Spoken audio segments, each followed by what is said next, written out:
Mr. Louis Chua.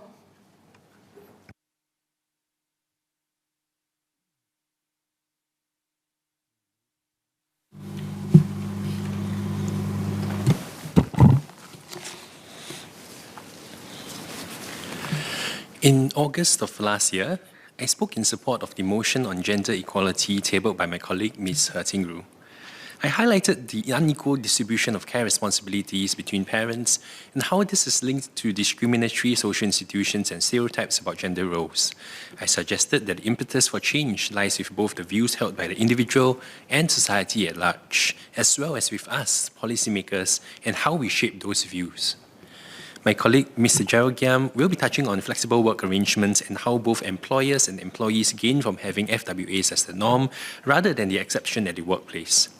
As I have reiterated across various speeches over the last 2 years, I hope that the government, businesses, and society do not view FWAs as one which has unintended consequences of reduced employability or, ironically, creating rigidity in the workplace, and it is imperative for the government to demonstrate leadership on this matter. The first issue I would like to touch on is that of parental leave and its impact on the role of fathers in society and in accelerating gender equality. The upheaval caused by COVID-19 and its impact on how we work has shown a spotlight on gender inequality that exists at home, with working mothers often the ones who have to pick up the slack. I previously highlighted the study by market research firm Ipsos and United Women Singapore, which showed that a mere 47% of mothers are happy with the division of household and care responsibilities, as opposed to 78% of fathers. Clear difference in perception that we need to shift. These shifts in societal perception that we seek to do not happen in isolation. Policies play a large part in shaping these views, and on this front, I was a bit disappointed to see that the white paper has fallen short on concrete policy changes to encourage fathers to take on a more active role in household and caregiving responsibilities, especially around a more equitable distribution of statutory parental leave. There is a growing body of evidence that suggests that the immediate aftermath of a child's birth represents a golden opportunity of sorts to shape lasting good habits among young fathers that persist throughout a child's lifetime. Fathers that spend more time with their infant children develop greater confidence in their own childcare abilities, perpetuating a virtuous cycle that leads to lasting egalitarian splits of responsibilities between mother and father. There is also a suggestion that women in more equitable households can focus more energies on career development, leading to better gender equality both at home and at work. The impact is not limited to the parents involved, but also has far-reaching impacts on the society at large. A study by the Isaac A. Institute of Labour Economics in Germany from 2017 showed that in the decade after Germany introduced reforms in 2006 to encourage fathers to take at least 2 months of parental leave, there was a marked shift in the attitudes of not just the current generation of parents toward gender equality, but also the grandparents' generation. Both grandmothers and grandfathers whose grandchildren were born after the reforms were less likely to agree with the sentiment that women should be more concerned about their family than about their career. Since my last speech on this topic, some of you would know that I've welcomed a new addition to the family, and our little baby boy is just over 4 months old. I'm extremely grateful that my employer is understanding and a strong believer in FWAs, but many other young fathers do not share the same experience. A mere 2 weeks of paid statutory paternity leave compared to the OECD average of 10 weeks means that even the most well-meaning of fathers who wish to take on a more egalitarian share of the child-rearing responsibility must make direct financial trade-offs such as via unpaid leave. By increasing the statutory entitlement of fully paid parental leave for fathers, we can at the very least eliminate some of the direct financial considerations from the mental calculus. We are heartened by the government's move to lead by example in encouraging public officers to utilise their full entitlement of parental leave. This will go some way towards breaking down stereotypes and misconceptions in the workplace that lead to low take-up rates. But we can definitely go a step further with actual policy changes. The existing elective 4 weeks of shared parental leave, whereby mothers have to make the election to share their maternity leave, means that in practice it is rarely transferred, with 94 to 97% of fathers not taking at least 1 day of shared parental leave for the 2014 to 2018 cohorts. And I can imagine the challenges mothers face in reducing their paid maternity leave, especially when we consider that our parental leave policies are not exactly world-leading, with the 16 weeks of maternity leave below the OECD average of 20 weeks. The experience of other countries such as Sweden or Germany has shown that the introduction of mandatory use it or lose it daddy days significantly increased the take-up rate of paternity leave. A further expansion can come in the form of sharing bonuses awarded if fathers take up their full minimum entitlement of shared paternal leave. Portugal has experimented with this model, which increased the take-up rate of shared paternity leave from 596 fathers in 2009 before the reforms to about 16,400 fathers the year after. This is why the Workers' Party has in our manifesto called for a shared parental leave scheme that entitles parents to 24 weeks of government-paid leave to be shared between mothers and fathers as they choose, but crucially with a minimum of 4 weeks to be granted to the father and 12 weeks to the mother. This would replace the existing 16-week maternity and 2-week paternity leave entitlements, and increase from 18 weeks to 24 weeks in total of gender-neutral parental leave. Further, as an added incentive, consideration could be given for an additional bonus number of weeks to be awarded to the pool if fathers utilize the full 4 weeks of minimum parental leave they are entitled to. The hope is that over time, these increased entitlements become entrenched as social norms, as has happened in countries like Germany, as more parents utilize their full entitlement initially to benefit from the bonuses, and over time because it is simply the right thing to do.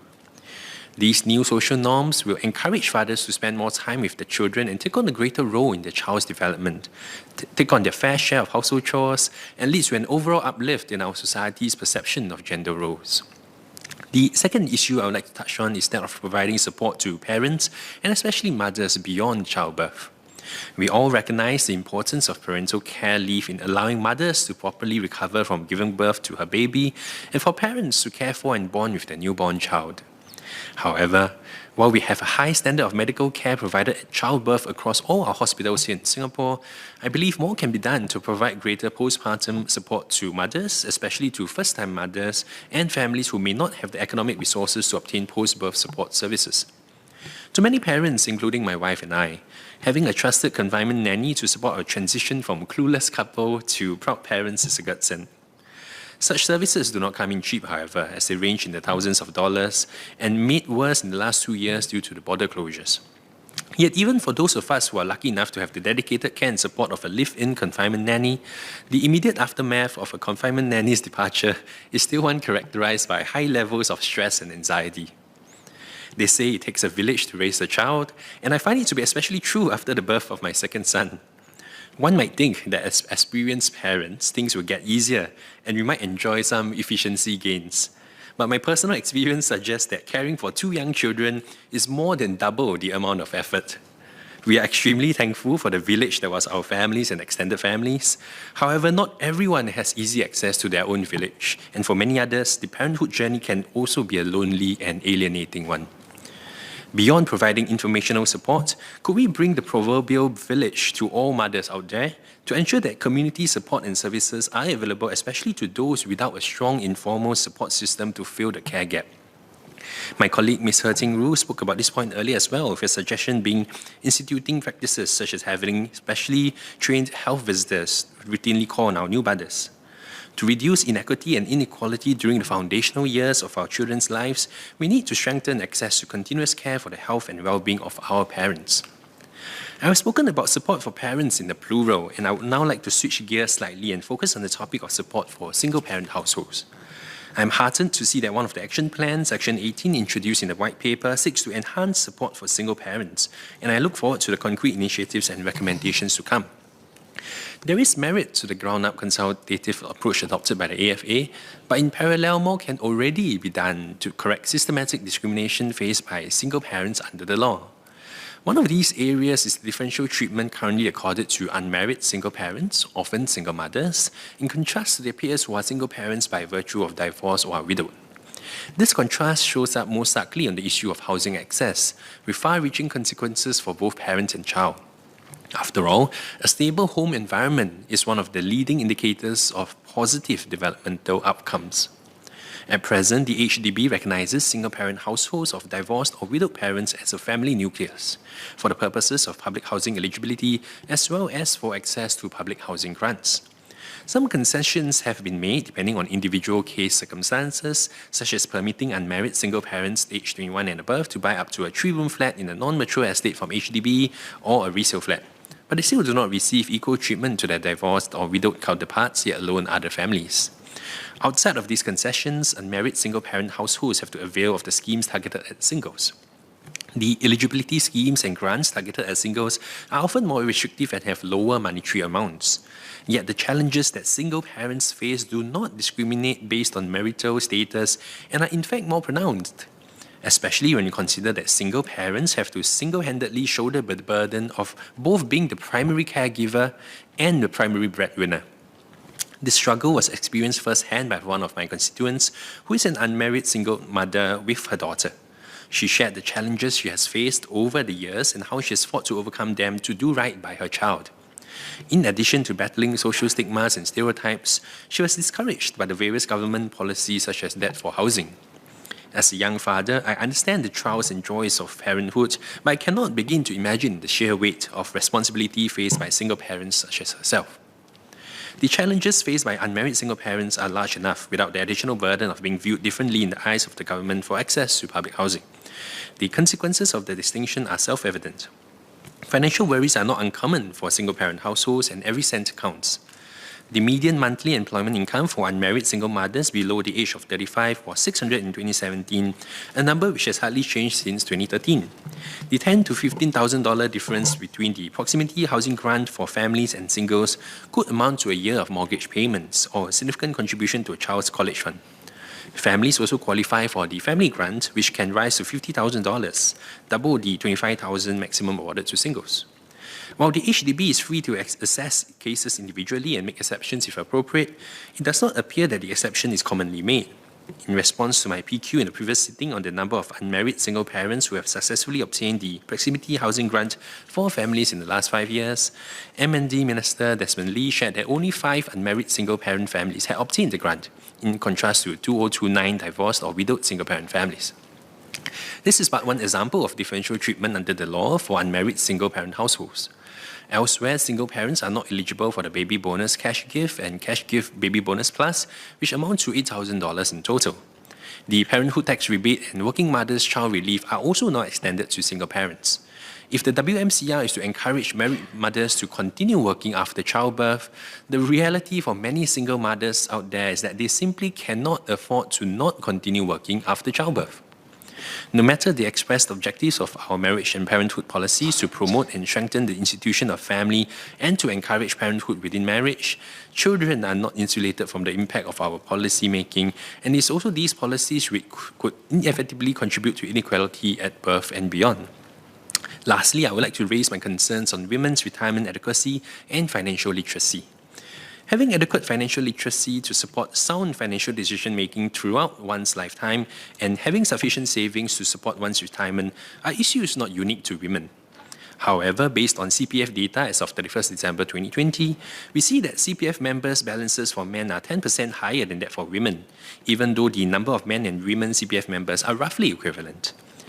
While women had higher average CPF balances as compared to men up to the age of 35, which could perhaps be explained by the roughly 2 years of NS commitments or that women in these age groups are generally paid more favorably compared to men, men across all other age groups had between 6 to 35% higher average CPF balances as compared to women within the same age group.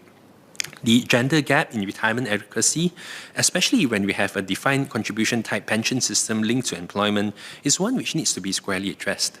It is thus imperative that we redouble our efforts to strengthen social safety nets with an emphasis on ensuring adequate retirement adequacy for women. On financial literacy, an OCBC Financial Wellness Index 2020 report found that only 60% of women surveyed had investments compared to 75% of men, noting that more Singapore women than men see investing as gambling. But for women with the confidence and knowledge to conduct their own investments, their investments do better than men. This perceived lack of knowledge or confidence is also reflected in an earlier survey conducted in 2019 by UBS Wealth Management in Singapore. While 64% of women believe they will outlive their spouses, with most women heavily involved in household daily expenses, a dominant 72% let their spouses take the lead on long-term investment and financial planning decisions. While the white paper compared literacy rates for women between 1965 to 2021, given our social security system which emphasizes on individual responsibility and self-reliance, I hope the government will commission an in-depth study to study the levels of financial literacy among Singaporeans, with a particular emphasis on empowering women to take charge of their own financial well-being. Allowing all Singaporeans access to a simple and fast-free investment solution to earn higher expected returns for their CPF as envisioned by the CPF Lifetime Retirement Investment Scheme will also go a long way to enhance retirement adequacy for all, which I believe will also significantly benefit women who are less inclined to invest on their own volition today. To conclude, Madam Deputy Speaker, the 4 issues I've raised, parental leave, providing support to parents beyond childbirth, supporting single-parent households, and raising women's retirement adequacy and financial literacy are not entirely new. But critically, what we need is a new approach which recognizes that policies shape behavior. And as lawmakers, we need to set in place concrete policy changes which reflect our collective will to advance women's development in Singapore.